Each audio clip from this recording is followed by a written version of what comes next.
All right, we're gonna just wait a couple seconds for people to come in.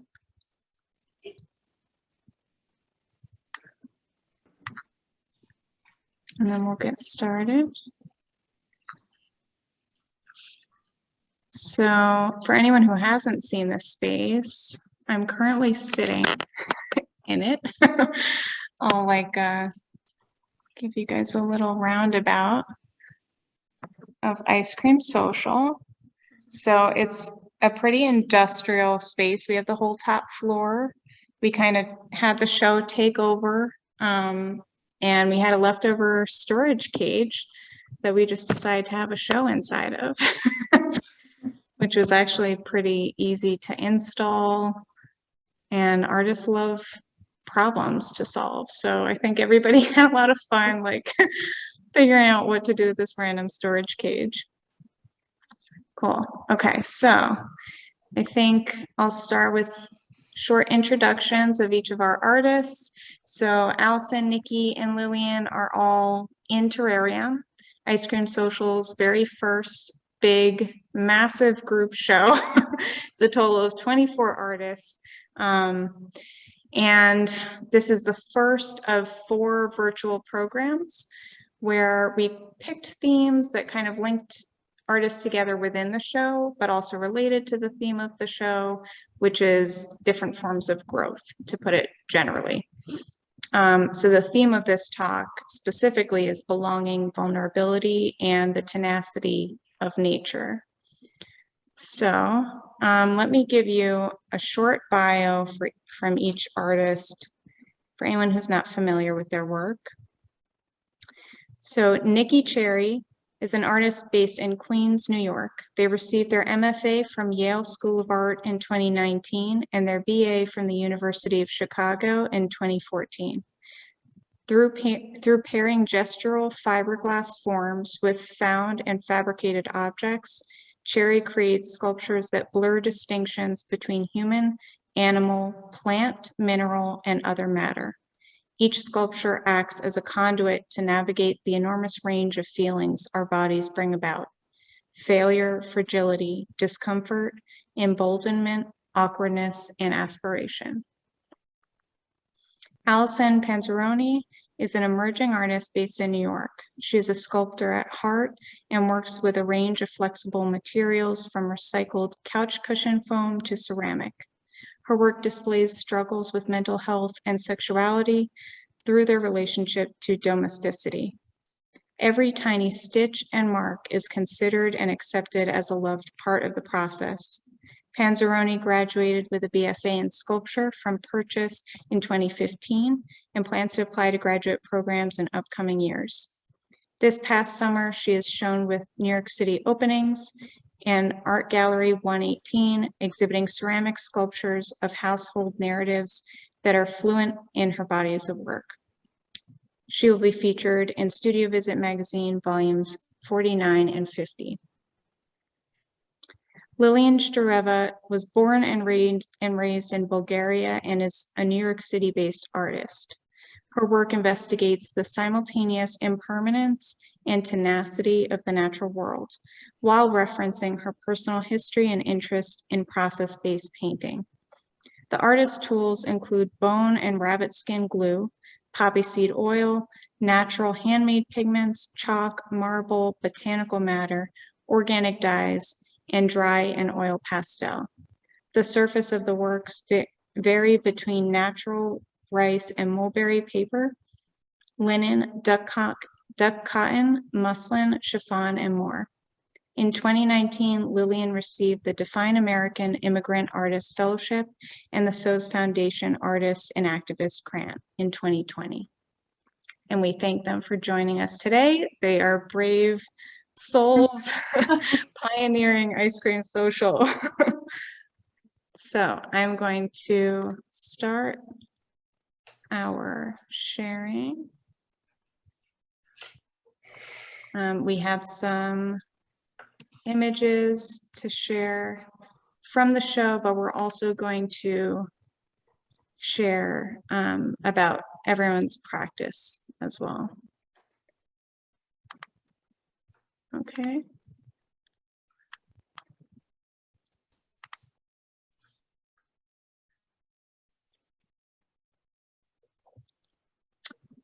So first, we're just going to give you a brief intro of each work that the artists have in the show. So this first one is by Nicki Cherry. I'm going to let them take over and give you just the quick facts about it, and then we'll dive more into some of the symbolism and the materials as we get deeper into the talk. So this is Lithophyte, which is my sculpture in Ice Cream Social Space. There's kind of the storage cage is kind of subdivided into two parts.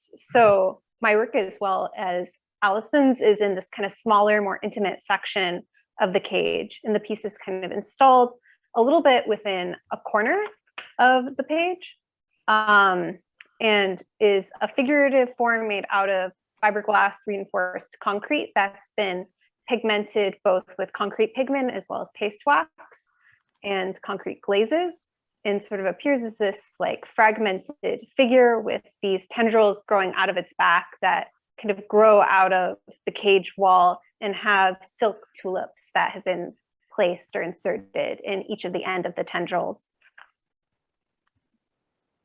And it's about, I should say, it's about 7 feet tall, to give you a sense of the scale. You can kind of tell with how it's about the height of the cage at the tallest point.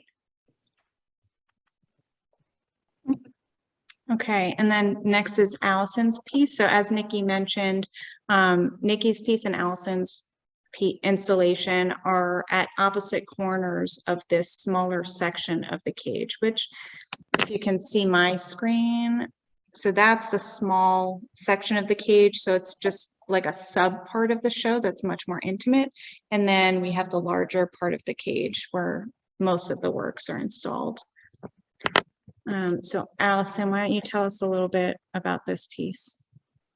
Great. So these are my two ladies, the shower installation. They're made of foam and fabric. They have a steel frame. I've used yarn for the hair. And of course, like the tiles and the pipes and the sink and the windows are ceramic. I was really thinking a lot about body language and how we like express ourselves through that over like speaking. So talks a lot about anxiety too. Which we will get into all together later on. Okay. So then Lillian's piece, again, if you can see my screen, I'm going to turn you guys a bit, is neighborly with Nikki and Allison's, but it's hanging outside of the cage entirely. We do have a few large pieces that are hanging or mounted or installed outside of the cage. And those are kind of like the pioneers of the show, the areas that you have to kind of venture outside to visit. So hers is suspended from the ceiling up high. And Lillian, why don't you take it away and tell us a little bit about this piece? So the material is mostly, if not, yes, mostly fabric that I've used and just repetitive kind of layering forms over one another to create space. The base material that everything is kind of on was treated with indigo and cochineal, and that pink is made by the cochineal dyes. And yeah, I've been really enjoying working with fabric lately. It's completely new to me, but I like get really inspired by just like layering kind of transparent fabric. It works for me. It works for my goals to create space and kind of a deeper perspective. But the natural world, my piece is mostly abstract, and it deals with natural forms and flowers, mostly flowers.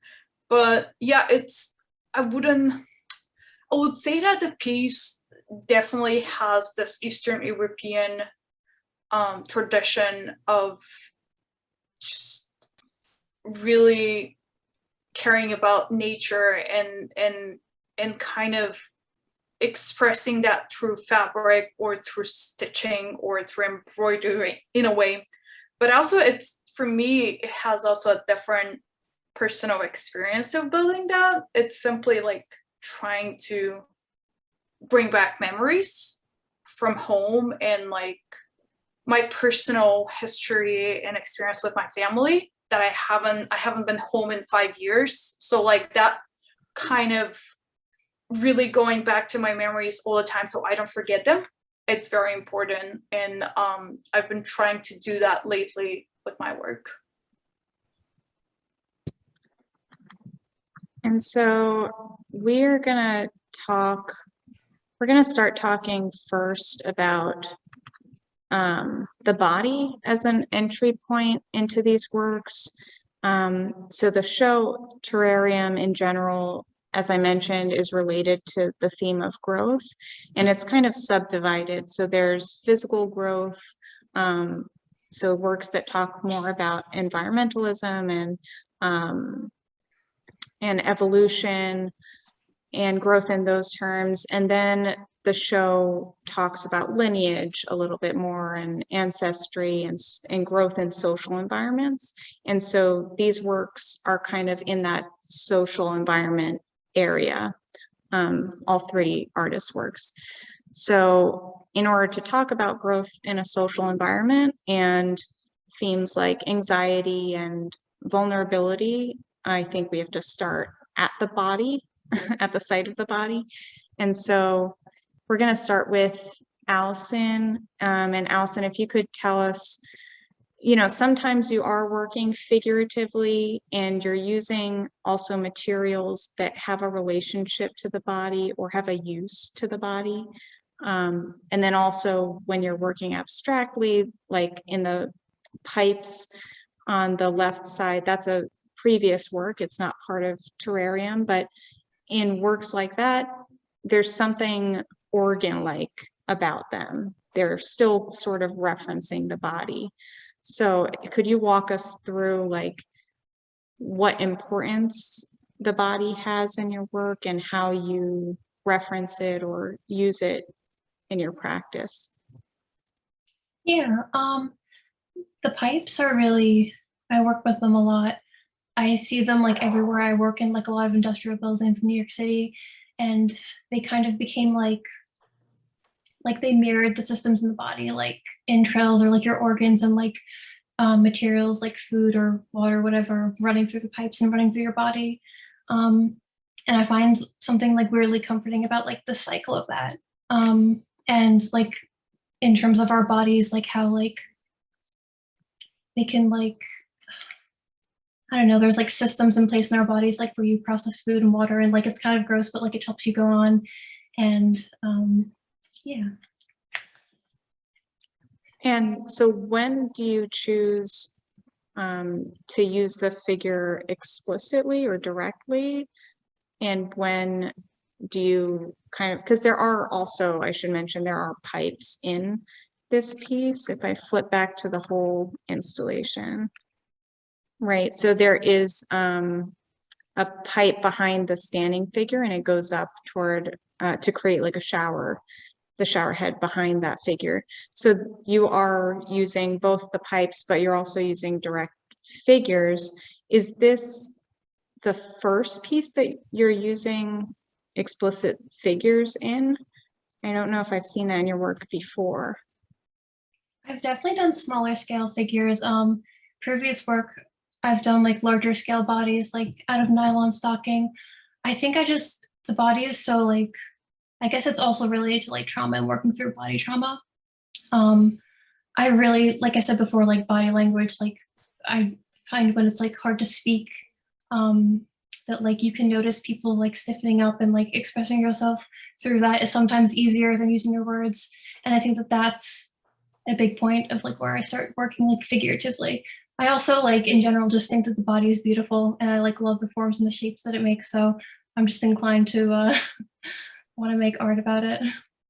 Yeah, and like when that affection is present, I even feel it from the pipes, right? When there's affection, you're then interested in all that gross stuff too. Like Yeah. you're interested in the mechanics of the thing. You're interested in all of it. And you also, I wanted to include this one as like more directly talking about the foam and materials like that you're using. So how did that come about? It also has a kind of relationship to the body, I feel like, if you're using like couch materials. Yeah, it started as like for like cost efficiency and like recycling.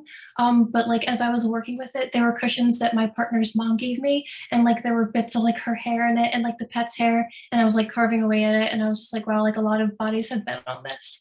And even like the sink figure, like that cushion supported somebody else's body. Now that's turned into a body, and now that body is supported by the sink, which is kind of like another like full cycle of like materials, which I like. And so Nikki is also doing some figurative stuff with the piece that's in the terrarium show. There's a little foot, it's kind of like an amorphous figure, and then there's this very specific foot form that comes out of it.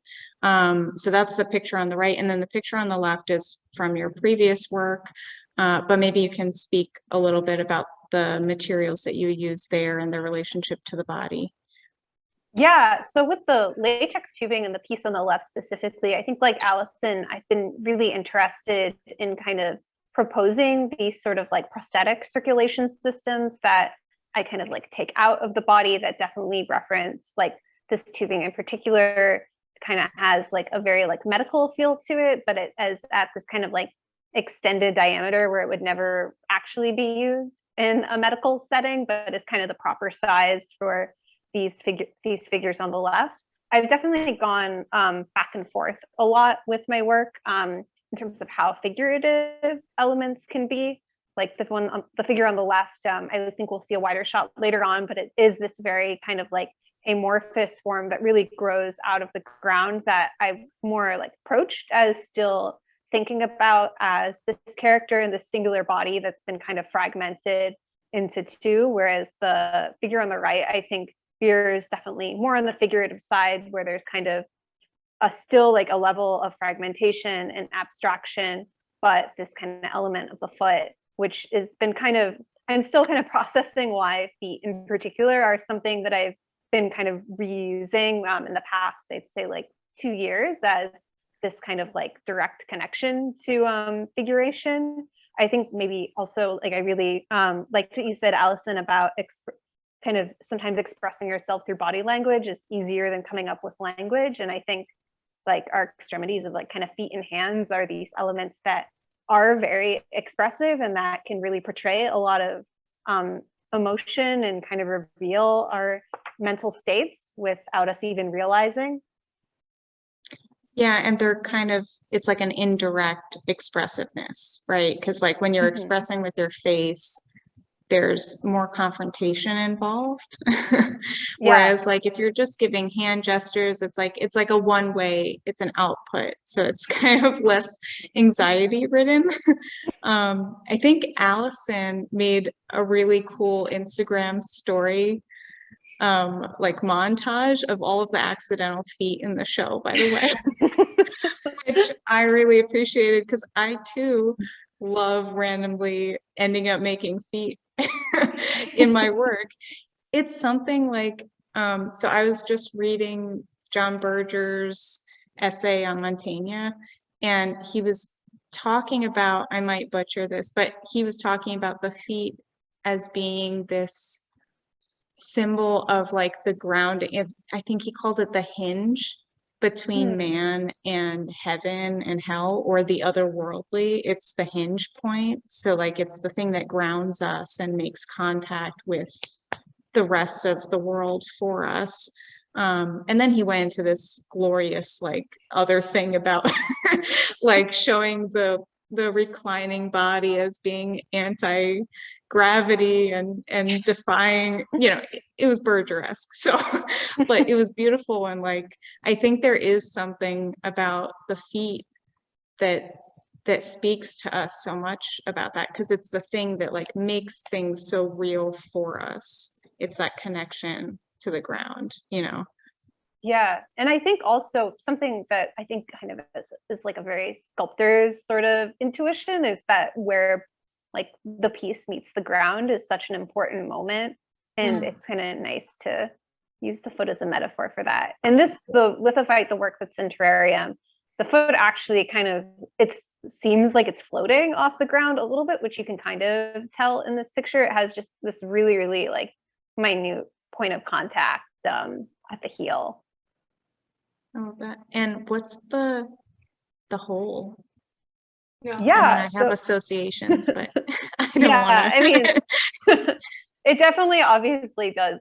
This wasn't really necessarily my interest, but I think kind of there obviously is a biblical reference with that kind of forcefully comes to mind. But my interest in this is more like I like having these kind of like points or like moments that really reveal that these things have an interiority. I don't want to necessarily hide the fact that they're hollow. I like that a viewer could potentially get up really close to the foot and really like bring themselves kind of like down to a different level to see it from a different perspective.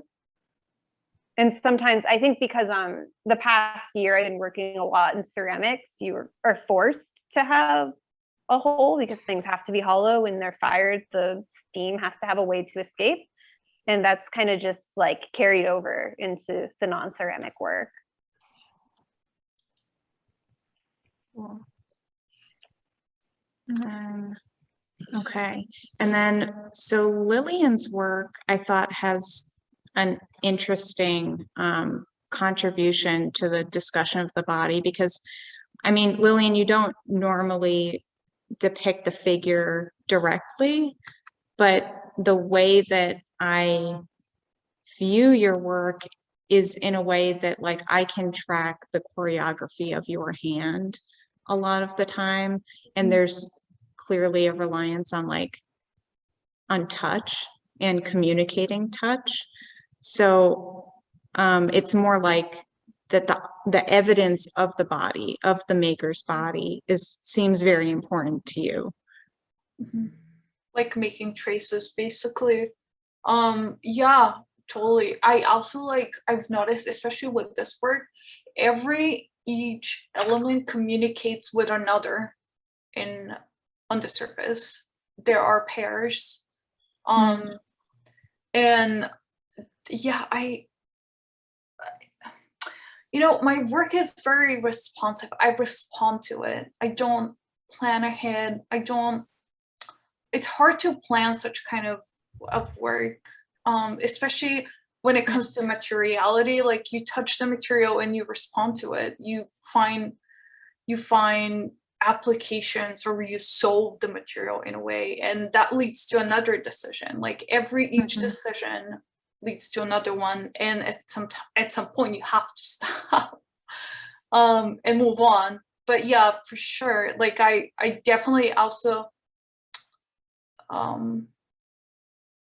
I like that people can trace it.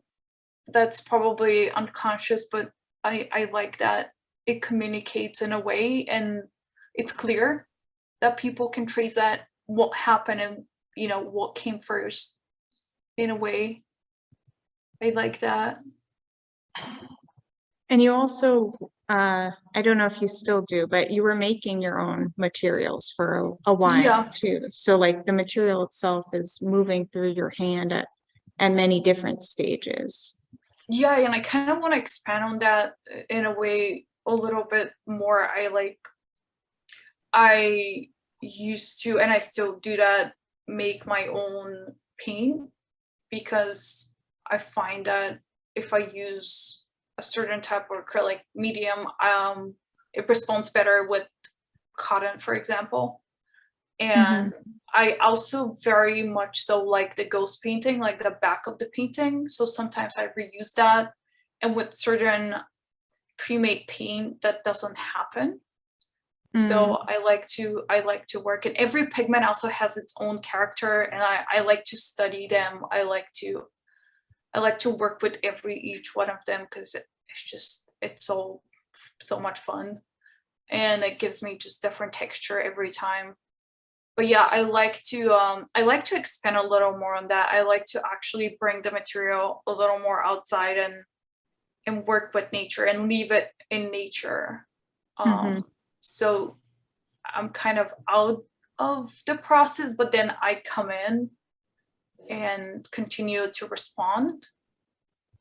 Right, it's more collaborative with the Yeah, materials. that's like a dream of mine, to like work outside and bring the material outside and let the material spend time. I've experimented with that before, but the city is just such a tough the elements are different here. They're just different elements that it's hard to really leave things outside. Right. So what's an example of something that you've, like a material that's made its way directly into the work while you're outside? Like, how's that normally work? Is like dirt? Sand, dirt, rain. I've worked with rain a lot, and it's great, especially if you painted already or did some dye work, because dyes they're very sensitive, especially to sun. Dyes are very sensitive to sun as well. But yeah, I like to bring also I'll grind seashell sometimes and I'll add it in the painting. That works very well with mulberry paper. It creates a really interesting texture. So yeah, that kind of things that I would like to really experiment more in the coming months in a way, but yeah, for sure. Every time I travel, I also bring like rocks with me. I like carry them and then I bring them to the studio and then I add them to different pigments just for texture purposes. But I do that. I brought sand from Utah. It was really great. I like to bring that kind of little things and add them to the painting. Yeah. Cool. So the other thing we were talking about, Lillian, when we were talking about the work that's in the show, so this is a detail shot of the terrarium piece you have, is your transition from painting into fabric work and embroidery, and the difference in labor that came with that. So maybe we can all together talk about like the effects of art labor on the artist and on the artist's body, because it's kind of a two-way street. And like the maker is maybe just as affected by that process as the object is.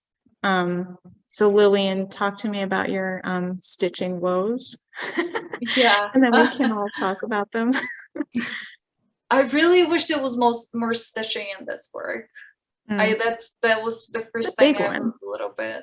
There is. It's huge, there is. Though. Because I was piecing out. I started piecing out things first, and then the labor of it is intense. The repetitive of the gesture of layering fabric that's so thin, because this is organza, and it's just. It needs a lot of repetition to get to a contrast with it, and that was really laborious, but I kind of enjoyed that repetitiveness. It got me into a place where it was very meditative, and I enjoy just shaping things out of fabric. It's just so cool. It doesn't have to do anything with. I mean, it's still gesture, but I can move things around. I can move things around. I can take decisions back, which was an interesting place to explore. It was really. I was a little bit more in control. And yeah. It feels more like building. I feel like it's labor intensive, but it's maybe less stressful. I don't know. It gives you something to respond to. Yeah. You know, it's already a material that is in existence and you're just kind of just moving it around. Versus like starting with a white page that you need to create an image on. it feels more like building from materials that are already in existence. With You know. painting, I'm a little more doubtful. Like I doubt myself Right. way more.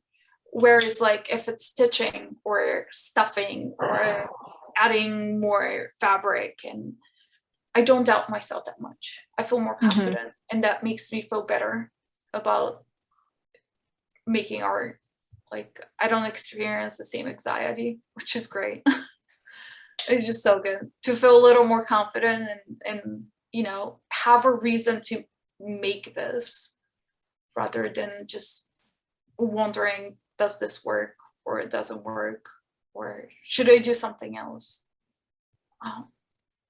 Yeah, fabric really allows me to feel a little more confident for sure.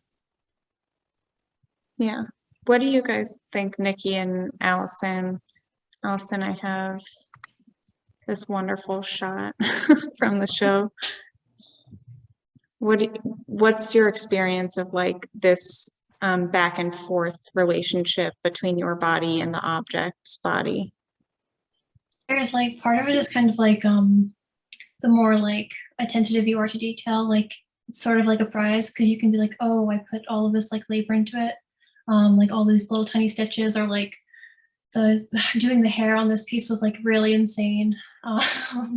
And you think that like after making things for a while that you would get kind of into like a production standpoint of it, but once you do that, it kind of like there are points where you can turn off your brain and just work, and then sometimes like you start to really feel like your hands or your neck and your body, and like any like large piece that you work on for probably any artist is like you get tunnel vision, and sometimes that can lead to like really negative thinking. But as I was making this, I was thinking that like, you know, like we go to art school and like we get jobs and we work with our hands, and like you put in all that labor at work, and then you come home and you put in more labor for your art practice, and it's like hard to find like balancing between like healing and like making sure there's like space for like new art to grow out of you, but also like, I don't know, like it's hard. It feels like a balance constantly.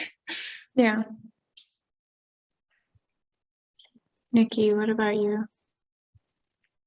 Yeah, so I definitely feel like, because I really think about each piece as kind of being this individual body or character, that it does feel like I'm kind of like in this strange place of wrestling with them, but then also acting as this sort of caretaker, especially as kind of like they're like moving around my studio and things get broken. I've like I don't know, I have to feel like I put a lot of kind of like almost like maternal care into these things, which has kind of led to me sometimes being like, all right, like, you know, I'm just going to fix this by literally putting a band-aid on it, and band-aids become this other material that kind of speaks to kind of a hasty kind of care. But I've also definitely relate a lot to how my body has been impacted by making these things, especially as I do work quite large. I've had like a lot of back problems over the past 2 years from making large scale heavy works, and kind of that experience of chronic pain has been something that has fed back into the work and has resulted in an interest in using materials that like back braces, IV tubes, other things that kind of relate to back to the body and bring a little bit more figuration to some of the more abstract work. Yeah, I think it like looking for efficiency and comfort for yourself often like becomes some of the most inventive decisions in the work. Like looking for an easier way to do something sometimes just like boils things down in a way that if I had all the time in the world, it probably wouldn't have come out as good. You know, it yeah, it just like, I don't know, the exhausted mind just comes up with things sometimes that like the bored mind doesn't, unfortunately. Also, I just wanted to briefly bring up the theme of pink as like a leitmotif accidentally throughout the whole show, but especially in your works. So I have 3 examples of like pink in your past work or in this work for each of you guys that maybe you can discuss, just like what causes you to move toward that color. Is it a color that's important to your work, or maybe it's just accidental? For me, it's just unconscious. I find pink so fresh and so vigorous. I'm just so attracted to it. Mm-hmm. It makes, and the contrast that pink creates for the rest of the colors, for me, it's just like my eye really likes it. Mm-hmm. Pink exists very often in my work. It's very interesting. I would make work that's warmer usually rather than colder in colors. So pink is always there for sure. It's so vigorous for me. Just such a vigorous color. Yeah, and you use it very differently than like Allison. This pink is normally, and it's like obviously it's more delicate, it's a little fleshier, right? Usually Lillian's, I think yours are like, well, you can sense the dye in them too. They're much more saturated, they're a little acidic, they're floral. So it's funny because like I think a lot of people, especially women artists, are maybe scared of using pink sometimes. So I just like to devote a little bit of time to it, since you're all using it in such different ways, and it's so fitting. You know, it doesn't feel like a backup color here. It really feels like it takes its own identity. Allison. Yeah, there's something about like there's kind of like this idea that like in like ceramics or like in sculpture in general, that there's like, it's like a man's kind of like, you have to be making big like metal sculptures and it's all rough and tumble. And I don't think that I was like consciously aware that I was using so many pinks until I looked at the images that you put together for the slideshow, and I was like, oh, okay, it's all pink and like pastel blue. But there's something, I think there might be like a subconscious thing of like kind of owning that like that color and like embracing it, because there's a tendency to like dismiss like femininity. I'm not sure if I'm using the right words for that, but that's where that comes from, I think. Yeah. And also it's just beautiful. Nikki, what about you? Yeah, I don't think that it's something that's appeared a ton across my other work. With this piece, the base started as this kind of red concrete color, which I have used before. And then I wanted for it to kind of feel like almost a little bit like marbled meat. Like I do think that it's a very like visceral, like, overly saturated color. I love kind of like oversaturating sort of like undertone colors in skin, which is where like the little bit of green in these tendrils comes from, which also kind of like helps to transition the more like human bodily meaty form into the plant form at the end of these. So I think, yeah, I like using color in ways that's going to like evoke a very strong emotion when the viewer encounters the work, or kind of helps to like add an additional presence. Yeah. And then I wanted to talk a little bit more about each of your sources, where the work comes from, whether that be cultural sources, other artists that you're particularly drawn to, or materials that become a source. So Lillian, I included some of these awesome sketches. Maybe you can start us off. That was in North Adams again, when I had like a week outside of the city. I've really dived into sketching and kind of trying to find sources of looking at natural forms and shapes. I look at a lot of scientific like drawings, like just botanical, yeah. Like drawings, and I really like the names of these weird plants. They're just like, I can't pronounce them, and it's so cool. Yeah, I will combine a lot of different like plants and come up with something in the middle.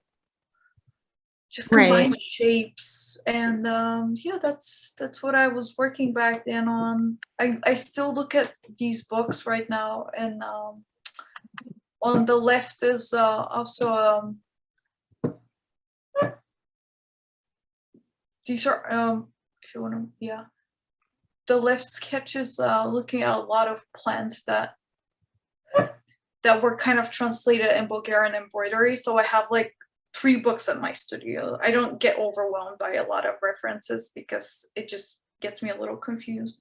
And right now on my table is I have 2 Bulgarian embroidery books and one that is just botanical references. I look at a lot of Molly Zuckerman Harding. That's the other book that I have. I like walk into my studio, I open her book, like her newest book, and I'll just go through it. That's like a ritual I have. Because she's so good with materials. Mhm. And I just love her. And then yeah, I usually look at like kind of plants references, and Yeah. I just But then they become these other like unidentifiable forms. So it really is a collaboration. yeah, it's hard to make it something else. I'm still Mhm. working on that. I'm still working on that kind of merging and making something on my own. Mhm.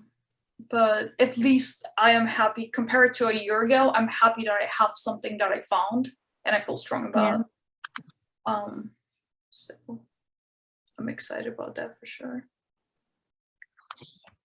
And then Nikki, maybe you can take us. I know there was some symbology in the piece that's in the show, again on the right side here.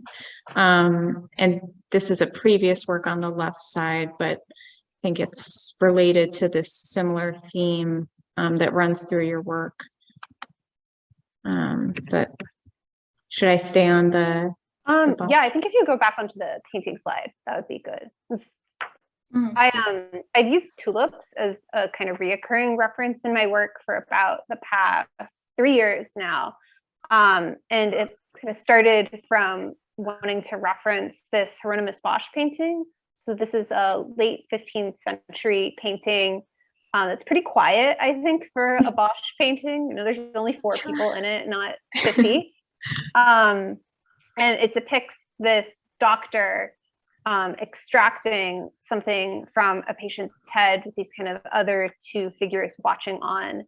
And the inscription around the painting, translated into English, reads, "Master cut the stone from my head. My name is Lupert Das." And it's meant to reference this Dutch folklore object of a stone of insanity that was thought to kind of grow in people's heads and cause insanity or other mental illnesses. And Lupert Das is kind of this like archetypical folklore character across Dutch literature that's kind of like referenced as essentially as the fool. And Bosch's painting depicts, instead of a stone being cut from the patient's head, a tulip bulb. And you can kind of see on the table that the woman is leaning against, there's a few other kind of like blossoms coming from there. And I was just really attracted and interested in this specific depiction of this kind of physical embodied mental illness being plant matter, like a tulip. So it just felt really more visceral to me, like something that kind of like grows out of you, and really related a lot to my own personal experiences of anxiety is kind of this thing that's like trying to shoot out of your chest. Then if we could go to the next slide. Yeah. So that was something that I wanted to deal with within this space. Like I was really, as Jen mentioned in the beginning, artists love problems, and I was really excited about what I could potentially do with this fencing, or how I could really activate the wall space. And I was really excited by kind of the idea of maybe these tulips like really shooting and struggling to kind of grow out of the space is a little bit, instead of more as this like thing that you're kind of like trying to like rip out of you to help yourself get better, is more of something that maybe is just like trying or like hoping to grow out. And then the work on the left is a previous piece that's kind of a more literal depiction of the painting that's also referencing the Brancusi's Sleeping Muse. So, and then, oh, I thought I had. So while we're on the topic of flowers, there were also a couple of flower moments in Allison's piece, the ceramic window that's in the installation, and then Lillian, you also have flowers that are reminiscent of Bulgaria, of your home country, and this time of year, like springtime and all that. So I thought we could talk about those two symbols. Allison, do you want to tell us a little bit about the window? Yeah. Windows kind of pop up a lot in my work. And this one is like obviously referencing a sunflower. And like sunflowers are supposed to be like represent like happiness and like honesty. And part of that installation was like being really honest about being vulnerable and like breaking down in a private space. And I like that window there as like a little like boop of like hope and like kind of like acceptance like of the honesty of like the situation. I don't usually use like a lot of flowers in my work, but they're very beautiful and they're like great for symbolism. So probably something I'll explore more. Yeah, and I like the segmented quality of it while it still remains round. So it functions, you know, it's like a portal, but at the same time, it's like shards. So it's got a lot of like motion to it. It could be forming together, it could be breaking apart. So it speaks of that like moment of flux that you kind of feel when you're inside of the installation with those figures, right? That's the thing about vulnerability, is like your sense of the moment being in flux and unstable is so heightened in vulnerable moments. So I appreciate that like the part of the installation that is a hope is also in flux. Yeah. It's very like dependent on what's going to happen, which we don't know yet. Lillian, can you tell us about the flowers? Yeah, the snowdrop is I have the snowdrop. I also have the red tulips and the narcissus, which is like, these are the three flowers that my grandma will have in her garden. So to this day, I remember that like every spring. But like the snowdrop is such a particular, I don't see it as much around New England as in Bulgaria. Like it's so common there. I wanted to include another plant, but I wasn't able to figure out exactly where. But the snowdrop is a very, very strong symbol for me for like new beginning, just like fresh start in a way. It's a clarifying, very clarifying just flower. It has a great symbol. And then the roots that I come up with somehow, I don't know, I really wanted to root down my plants. I think they deserve to have roots. Yeah, that was something I found in a lot of artists' work in the show, is that, so we put out this open call that was supposed to be out about new beginnings, like origins, growth, like because we're a new space, we were like, let's see what happens. And most artists approached it from the direction of, well, in order to have something that moves forward, you need to be firmly grounded in knowing your past. So we end up with a lot of this work that's about history instead, which was really refreshing. And I appreciate that realistic viewpoint of like, does a new start really exist? Or are we always inevitably connected to what happened previously, you know? Absolutely. Yeah. I never thought about that. And you have other symbols in here too. Yeah, these are more of the Oriental part. Bulgaria, and another just part that it's just inevitable, like I don't know, the lace and the like fake pearls and all the like cheese stuff. The golden, oh my gosh, the gold. It's just And the the gold. eyes, you were And the telling me eyes, about the superstition and the culture of eyes, the eye. yeah, the evil eye, that comes from a very superstitious part of how I grew up, and I think everybody in Eastern Europe grew up with. But yeah, the evil eye, it's very much existent everywhere, and I don't know, it's been part of my life since But I what remember. you were telling me that it's more about protection.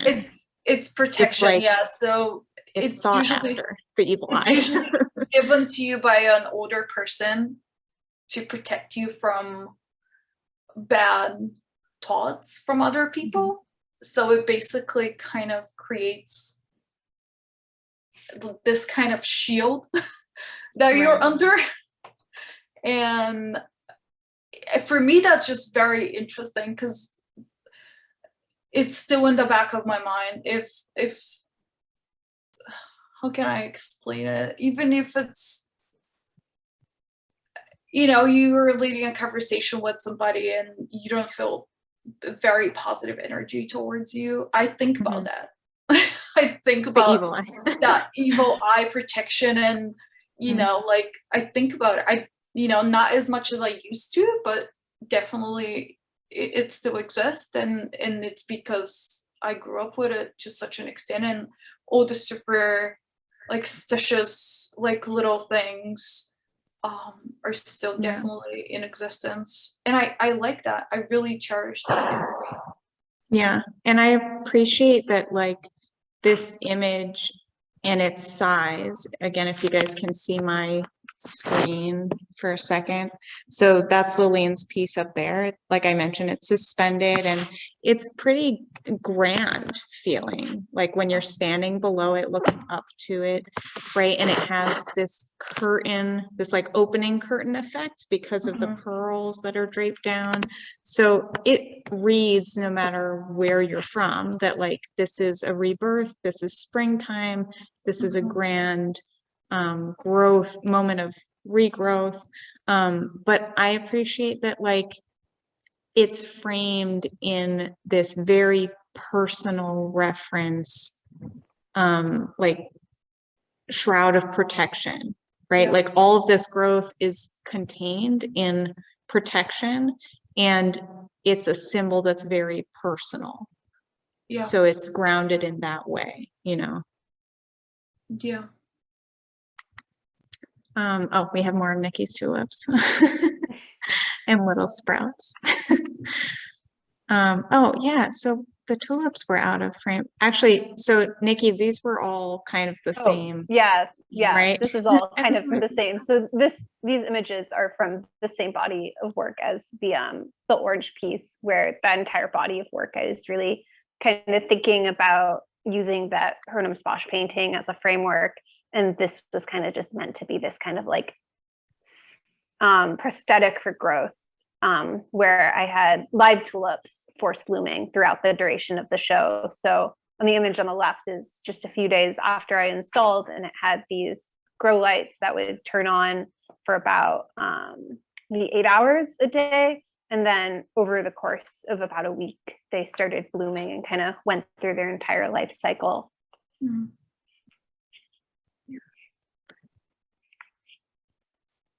And then, so talking about like growth that happens in containment, in areas of containment, and growth that's also connected to the personal and the personal history. I wanted to mention this performance piece.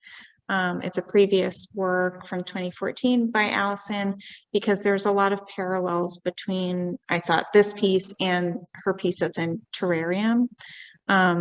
Allison, could you give us like a synopsis of what happens in the work, and then tell us like, you know, where that comes from in your practice, what led you to it, and the connection maybe between this piece and that one. Yeah. In that performance, I had like, as you can see, there was like shower curtain and a rod, and I had this, it was like a pump system and like a little kiddie pool underneath, and it would pump like cold water through like the tube onto me. And I like entered into the scene in this like kind of freaky, like it was like nylon pantyhose that I like stitched into like a skin suit. And I had that on, and I go into the shower and the water's pumping over me, and nylon when it's wet kind of really like sticks to you. So it's me trying to like tear out of that and like free myself from that like encasing while dealing with like the really cold water. And the knowledge that people are watching me. And I guess like I grew up in a pretty big family. I think that like the bathroom is like probably one of the only private places that exist in a big family, especially when you share your room. And I keep like revisiting it because it seems to be the most consistent place where I confront myself and like my shortcomings, or like accepting my own struggles with mental health and anxiety. Yeah, I'm like pretty into bathrooms, even just like the ceramic parts of it, like the sinks. I make a lot of sinks too. There's something about that space to me that really feels like, I don't know, open to whatever you have, good or bad. Right. So it's kind of, it's another protection zone. Yeah, it's A also privacy usually and like protection humid zone. and like kind of womb-esque almost in a way. Yeah, another detailed shot of that one. I think I have some more of your sinks in here too. Yeah. Yeah. And you also talk about the shift between hard and soft materials in your work. So I included this soft sculpture of the window because you've done ceramic windows too. There's another ceramic window.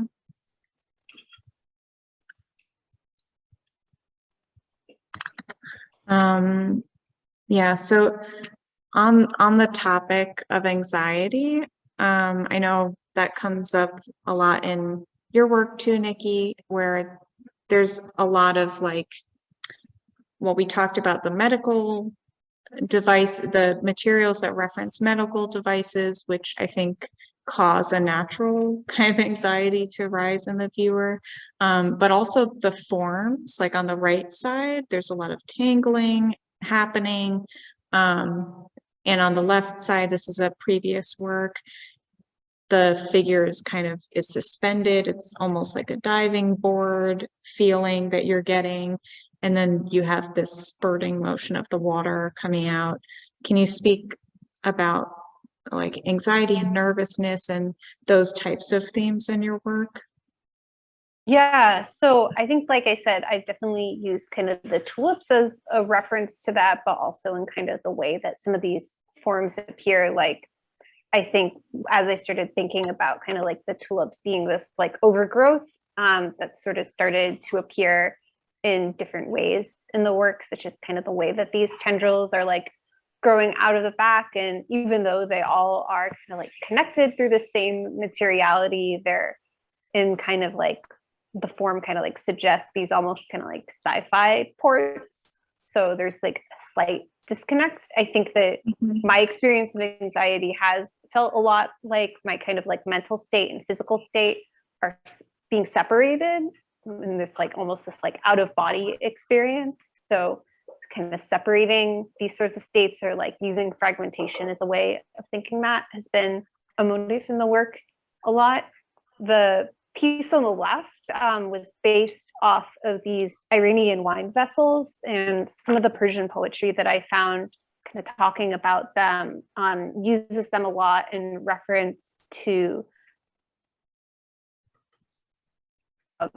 the biblical Marys, sort of like heartfelt anxiety. And even though I'm not a religious person, I think that that was like really interesting, thinking about like the sort of like bodily or like material wine that kind of acts as a metaphor for a bodily material. Yeah. and how that can be referenced to kind of mental states.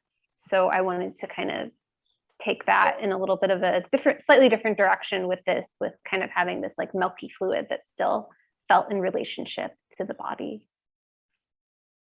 And then I think also this piece, interestingly, had like a little bit of a calming effect on the left because of the fountain. Oh, that's right. I imagine, yeah, if I was there and I was hearing the trickling, it would be different. Yeah. Yeah, it really had this kind of like sanctuary feel in the end, because you kind of like heard the show was installed in this space where you had to kind of like walk down this long hallway before you entered the gallery. That was like a pretty intimate scale, like it was maybe like 200 square feet, and you could hear it before you saw the work. And then I wanted to bring in some of Lillian's pieces that are just like bursting with life. And there's something about the immediacy and the reactive quality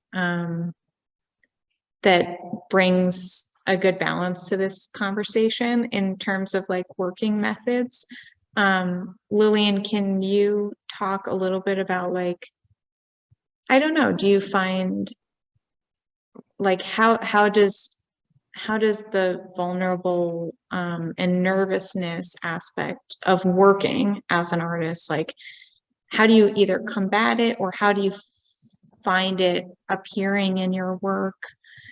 Is your work like a transformer? I think, you know, maybe Nikki and Allison's work displays it outward more, if that's fair to say. So they kind of like act like vessels and embody it, but maybe I feel like every artist has anxiety. So I feel like it's at work somewhere, and I'm always interested in like, what's the machine like? How is it working in the practice?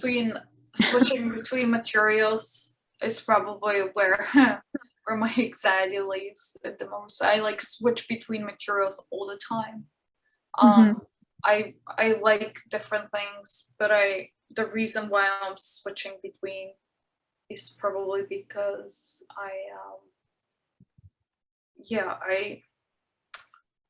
don't know. Anxiety is such a personal experience for me. I cannot describe where, but exactly where it lays in my work. I don't know. I'm very aggressive with my marks sometimes. That's for sure. I am very like quick with my marks. I don't go back to things that much. I don't rethink. I just make more. Because, that's how it works for me. I maybe one, you know, for I don't know, in the future, but for now I just think that fastness of the mark making and the quickness and the aggressiveness and it's like cathartic, definitely comes out in a way. often. Yeah. The sewing can slow me down, which is really good. It's just exploring in a completely different part of my brain, and the sewing can slow me down, and combining that with the fastness it's been interesting for sure. And there's something about like being able to lay down a pattern or a design and just leave it and move on to something else, right? So like small materials like this, like working on paper with pastels, I think is in line with what you were saying of like it's like a cathartic motion of it happened and now there's nothing but a new something to happen. Like the constant moving forward is perhaps cathartic. I have a feeling that if I ruin something, like I don't feel good about ruining a painting or even a drawing. I feel so bad. I like, oh, I've ruined this. Like, so I'd rather just leave it and then go back to it maybe in a year look at it back in a year, but I keep moving usually because otherwise it becomes very emotional. I become very attached to things, and I'd rather just make more. Yeah. I go back to my work after some time too. I think that's because a lot of times I found the stuff that I hated, I thought was just absolutely terrible, with more maturity, Yeah. maybe. I go Yeah. back and I see like how useful those things were Yeah. and that they're actually working. Yeah. So that's something like, yeah, that's a good way of bringing some hope into a nervousness about working, maybe, is like letting everything exist in its permanence and like just creating more instead of overwriting all of the time, because you're asserting a hope that that thing will be useful in the future. Yeah. You're believing in yourself to You're be. believing in yourself in a way. Yeah. Yeah. I also hugely believe, and I've been doing that for a while now, I take breaks. Take breaks. When I don't feel like making, I just don't make. When I feel like making, I make. And it's been very helpful to refresh and start over. And it also provides me a longer and healthier relationship with my work, because I'm still figuring things out. So for me, I have to take breaks in order to refresh and feel good about making work. And see it like with fresh eyes and be able to take account before moving forward. Yeah. Especially with that many materials that I want to deal with. It's just. Yeah, and when you're someone who moves around to different materials, it's also really difficult to constantly be talking about the work and like have it in critique, because everything is always in flux. Like I was also switching around materials a lot, and it's tough because you always feel like a noob because you're just getting your bearings. I think breaks are especially important then, so that you can like have that time away from the work to see it as not yourself. I'm still working on like critique and feedback that I've received like a year ago. And I feel like I'm gonna work on it for a while.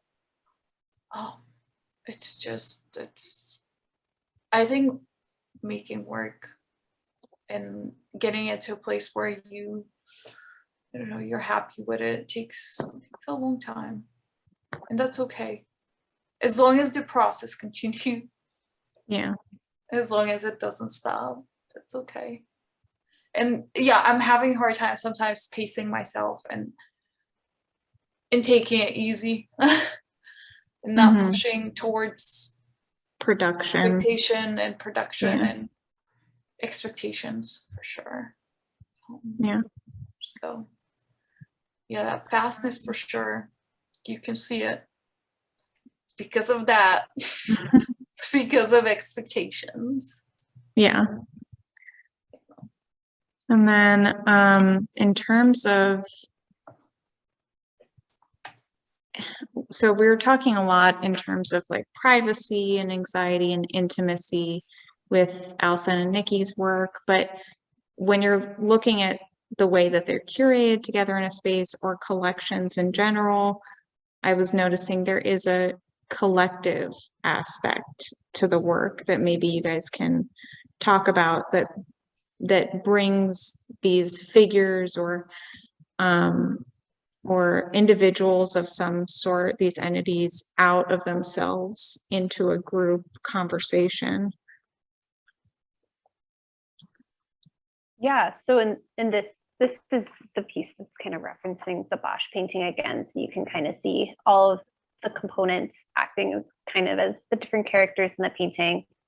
And I do really love having these kind of like creating these kind of conversations between the kind of characters that I'm making.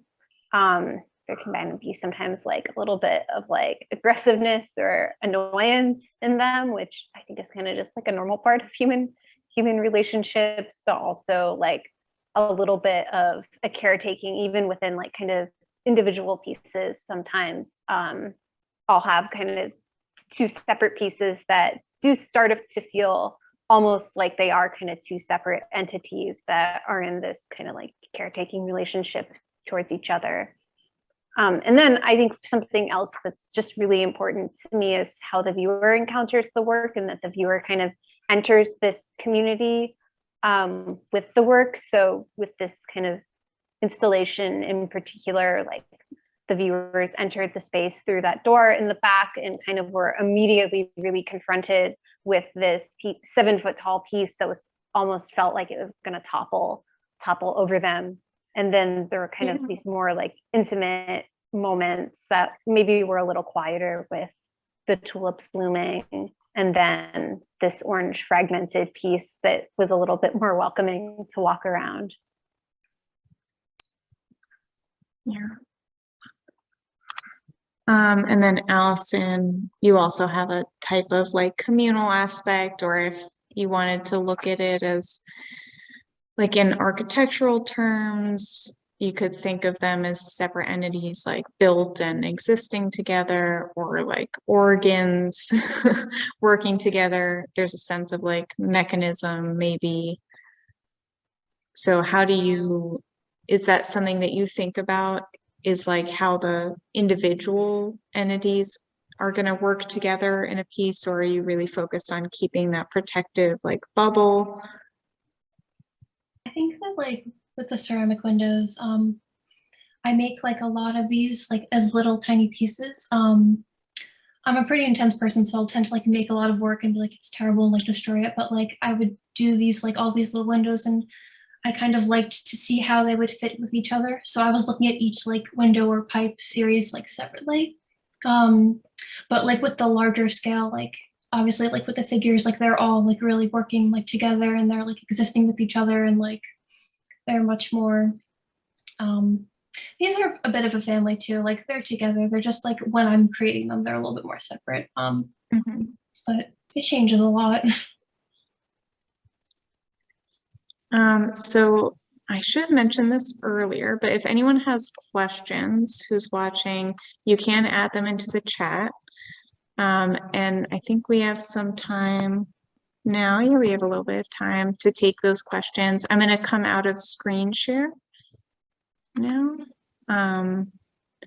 And I'm going to allow you guys, if you do want to unmute yourself, and ask your question. Otherwise, I'm going to check the chat, and you guys can turn on your video too if you want.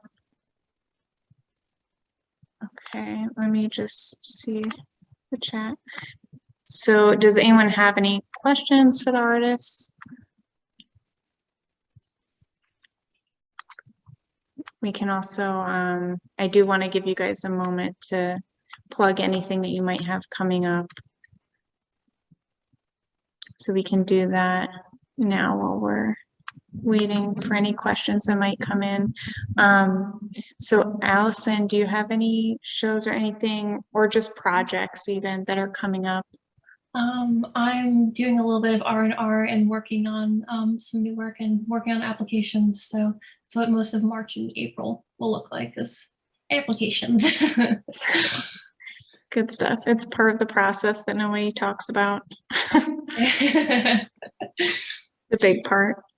Nikki, what about you? I know you're in a studio shuffle right now. Yes, so I am moving studios over the next like week and a half.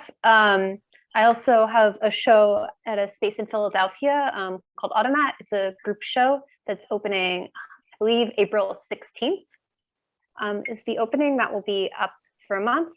And then I'm doing a summer residency at the NARS Foundation in Brooklyn, which I'm excited about. Cool. Nice. I didn't know that. Awesome. Lillian, what do you have going on? I know you've got a couple things. Yeah, I have a residency coming up in North Adams, Massachusetts at the Walkaway House. Super excited about this one. It's at this historic Victorian house, and it's gonna be great. I love North Adams. And I'm gonna spend a month there. and then I have a residence in Italy in June. So it's going to be a lot Awesome. of residencies, and then going back to school, which is a huge leap for me. Going back Yay. to school in the fall. So life is changing a lot. So I'm really hoping, as Allison said, to be able to do that balance between work and studio and other life. The Yeah. school really scares me. It's like rearranging my life around it. It will be a Yeah. challenge. Yeah. Good stuff. Okay. Oh, all the questions are coming in now. Samantha's wondering where the title of the show came from. Yeah. Hey, Sam. Yeah, so the show title, so we were thinking about growth inside versus outside of containment. And we knew the show was also going to be like visually crazy because, as you guys can tell, maybe I should also do like a little walk around. As you guys can tell, you can like see the show from multiple viewpoints. So it's kind of layered because you're looking through the cage walls that are basically transparent. So we knew it was going to feel like a little wild and viney. And so we were thinking about like the roots that are all entwined inside of a closed growth space, like a terrarium. There's also like COVID references that you could think of there of containment. But yeah, we were thinking about like something that felt just like as wild as the space was going to feel, basically. Awesome. I'm glad I was able to make the panel. It says that the show's up till May 6th, right? Yeah. What town are you guys in? We're in Port Chester. So Okay. it is, it's in Westchester. We're like on the border of Greenwich, Connecticut and New York. We are an express stop on the Metro North. It is not a scary trip. Well, thanks for the discussion. It seems great. I think I'm gonna try to come see the show. I know Allie and Jen, so good to see you guys, and all the work seems great. Great show. Yeah, it was, I mean, we had lots of space. So artists who do crazy installation stuff that is very inconvenient for most spaces was like right at home here. We are open, I should mention, we're open by appointment only. But if you go on the icecreamsocialart.com website and go to the visit page, I try to keep our calendar up to date on a daily basis. So you'll be able to see when our opening times are and all that, and book a time right on the site. So Thank you. looking forward to seeing you again. Okay. Sibley, who is also in the show and is also going to be in one of our upcoming talks. Sibley asks, are there any new connections or insights you made with your work by seeing and speaking with each other that you weren't aware of before? I love that question. Something that I noticed that isn't a connection in my work, but I noticed that there's pearls in both Allison and Lillian's work, which I felt like we didn't talk about it tonight, but that's such like a nice kind of like also reference to like a growth in the body as well. Yeah, actually I think it was my sister, someone was talking about pearls and like how it's this material. Isn't it like the salt or whatever? It's a sea salt that like the oyster or whatever gathers up, and it's this extra like it's essentially just like extra crud that happened to be. Yeah, it's like a kidney stone a little bit, except I don't think they hurt the oysters as much as an oyster can be hurt. But yeah, But it's it like just, this like makes slow this buildup. beautiful. Yeah. So I do. Yeah, I love that connection. Sorry, my Siri just went off. Oh, it's okay. Yeah, and it's funny like how many things, occurrences like that, parallels happened via like either materials or themes, because a lot of the work also just came in as a proposal.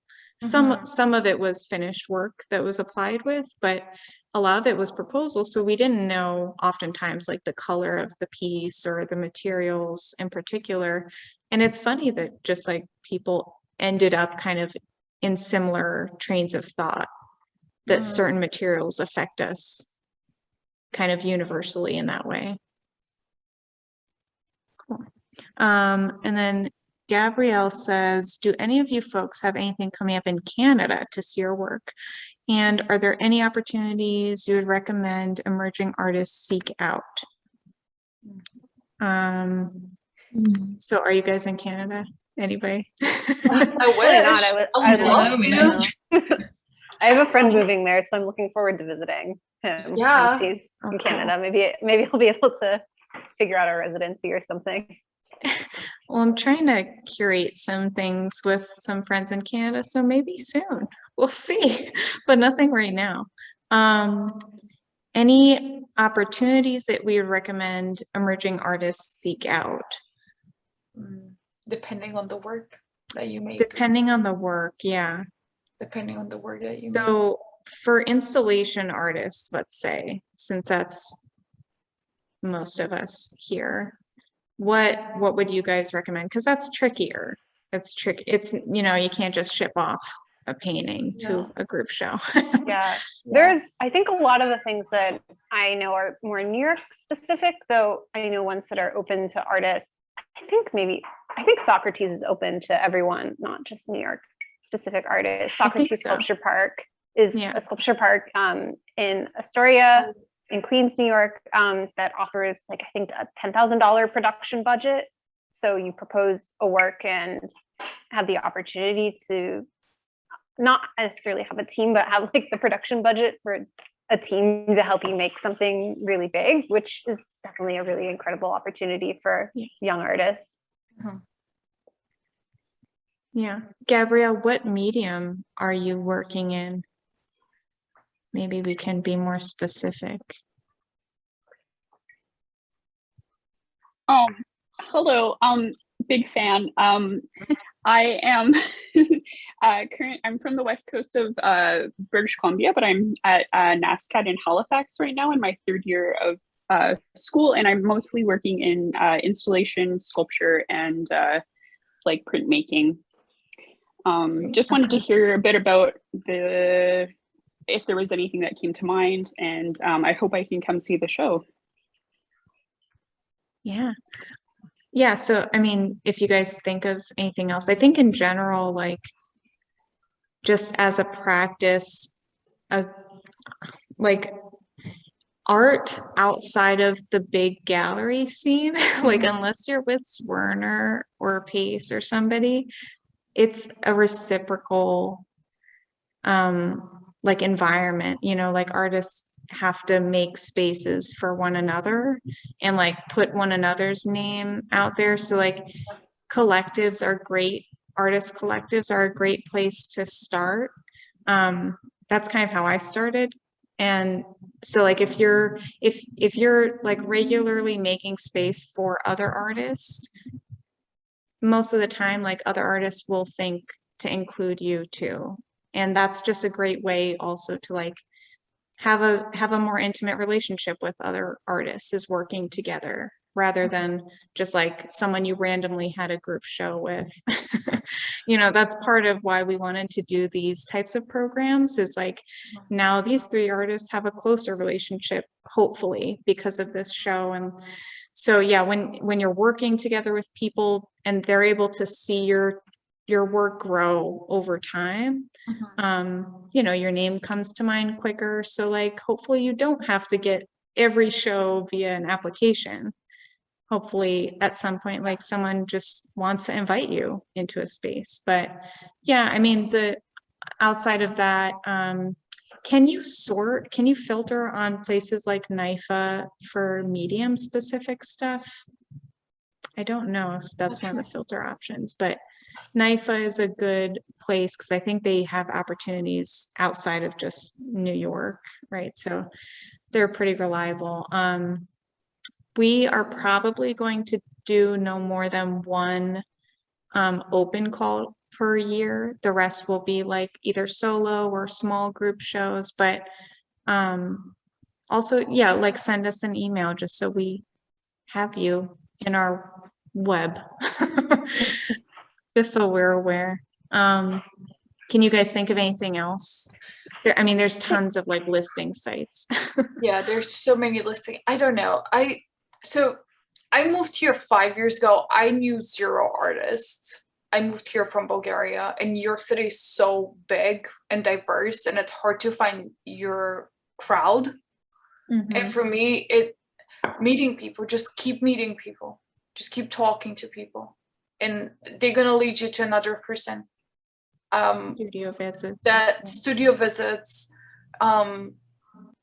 organizing even like small critique online over, and just picking other people's, brain on your work and listening. I didn't know how to speak about my work.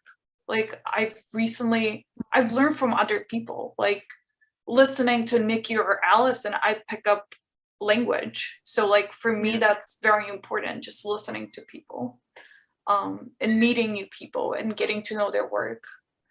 And opportunities come from, for me, it came from only exclusively from personal relationships, like friends of friends of friends, and the fact that I made time or make the trip to go and meet somebody and say hi. So Yeah.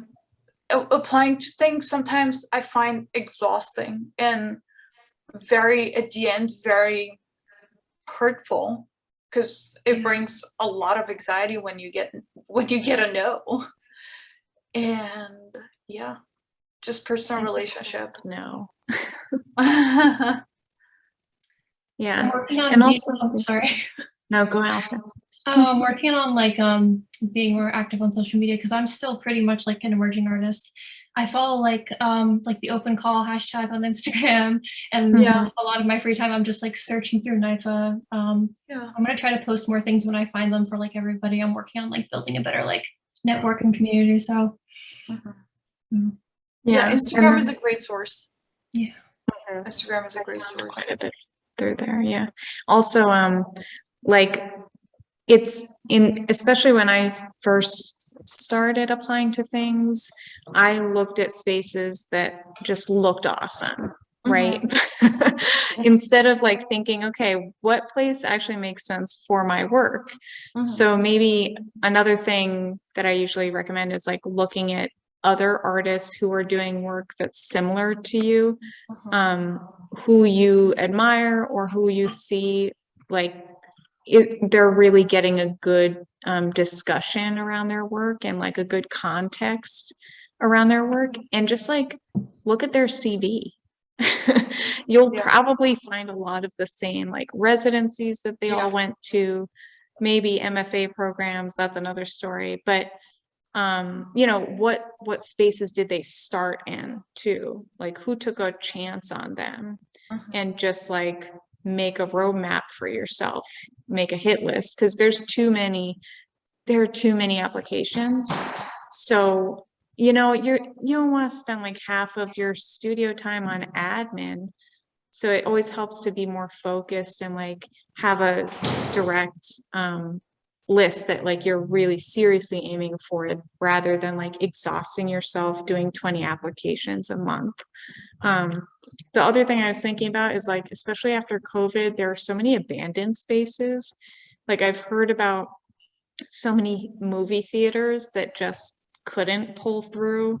So think about like, how cool would it be to make an installation in a small group show with your friends, like a pop-up show in a movie theater, stuff like that, that's actually generative, maybe potentially generative for your practice to like be thinking through problems like that.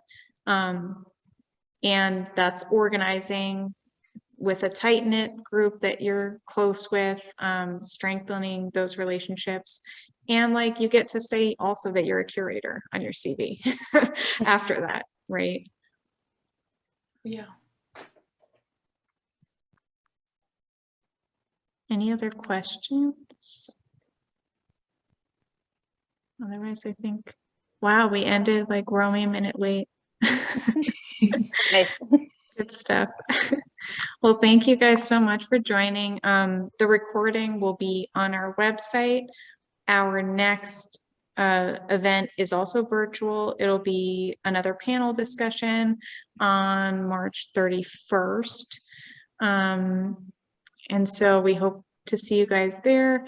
Continue to spread the word. Ice Cream Social is like just so eternally grateful for these artists. Like we've risen by the power and might of our friend artists. Like that is really it. And that's the way that spaces get moving. It's always the artists. So we're really thankful and thankful for everybody who made it out, but also people like Gabrielle who were supporting from afar. All right. Well, everybody have a great night with no more, what do you call it? Daylight savings changes. Enjoy. And we will see you next time. Thank you guys. Thank you. Have a good night. Good night.